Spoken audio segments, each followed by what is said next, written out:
I did not understand what he was doing at first. He said it like it was practical, temporary. 4 days. It's just for space, he told me, already halfway down the hall with our daughter's small backpack in his hand. She'll be fine. It's clean in there. The storage room wasn't clean. It was narrow and windowless, a place for holiday decorations and old paint cans. But he had cleared a corner, laid down a folded mattress, set a plastic bin of toys beside it. He spoke as if preparation turned confinement into care.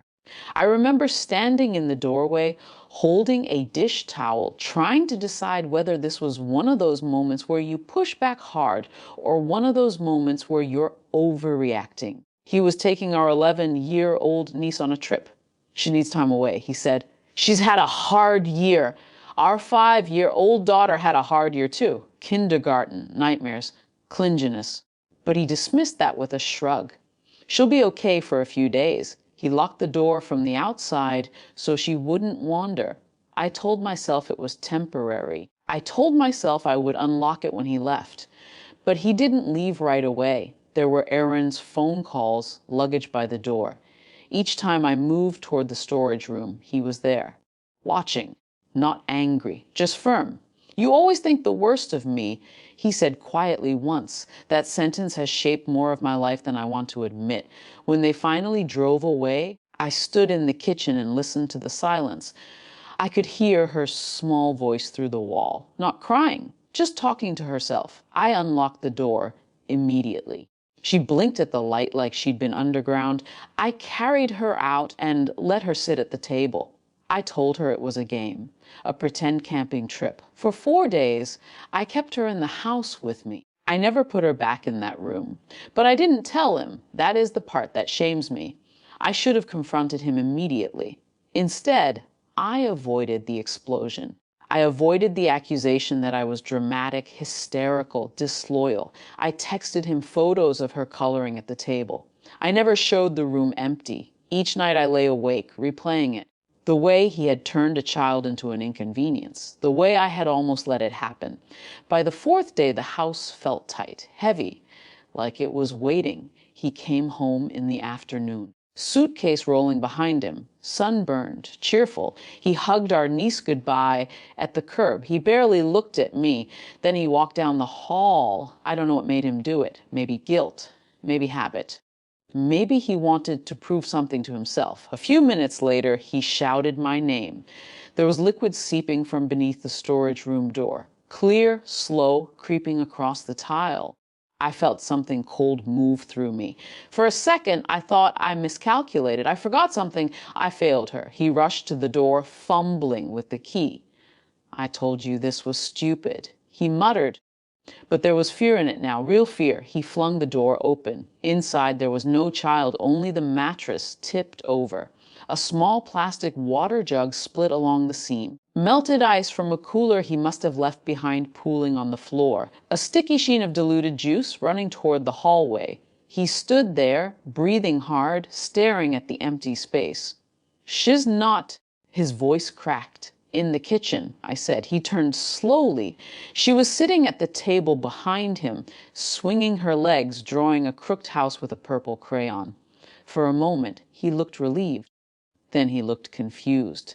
Then he looked at me. "You moved her." "Yes, you had no right." That was the moment something in me stopped negotiating. "No," I said. "You had no right." He started explaining. It was always explanations with him. Structure builds character. Children need boundaries. I undermine him. I make him look like the villain. He said if I had just trusted him, none of this would feel dramatic. I walked past him and picked up my phone. I did not threaten. I did not cry. I called our pediatrician's office first. I described what had happened. I asked what dehydration looks like in a child that age. I asked whether being confined in a windowless space posed health risks. The nurse's voice changed as she listened. She told me to bring my daughter in immediately. He stood in the hallway while I packed a small bag. "You're blowing this out of proportion," he said. I didn't answer. At the clinic, the doctor examined her gently, asked simple questions. "Were you scared in the dark? Did you have enough water?" She nodded when asked if the door had been locked.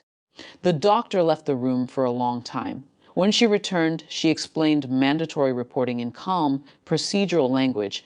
She said her responsibility was to the child's safety. A uniformed officer came later that evening. He stood in our living room and took notes, asked my husband to describe his reasoning, asked me to describe mine. There was no shouting, no handcuffs, just documentation. When the officer explained that Child Protective Services would conduct an assessment and that, in the meantime, contact would need to be supervised, my husband laughed once, short, disbelieving. "You can't be serious." The officer didn't react. He simply repeated the terms. That was the visible shift, the unmistakable line. For the first time, it wasn't my word against his interpretation of it. It was policy, procedure, law. The house felt different after that. Not lighter, just clearer. He slept in the guest room that night. I sat on the edge of my daughter's bed and watched her breathe. I kept thinking about how close I had come to accepting something that should have been unthinkable. Courage, I learned, does not arrive loudly. It arrives when you are tired of explaining why something hurts. In the weeks that followed, there were meetings, evaluations, paperwork. He called it humiliation. I called it consequence. I did not celebrate. I did not scream. I answered questions. I gathered records. I spoke carefully. Our marriage is suspended in something fragile now. Maybe it will collapse. Maybe it already has. What I know is this: the storage room door is open. The lock is gone. The mattress has been thrown away. And when I walk down that hallway, I no longer feel small.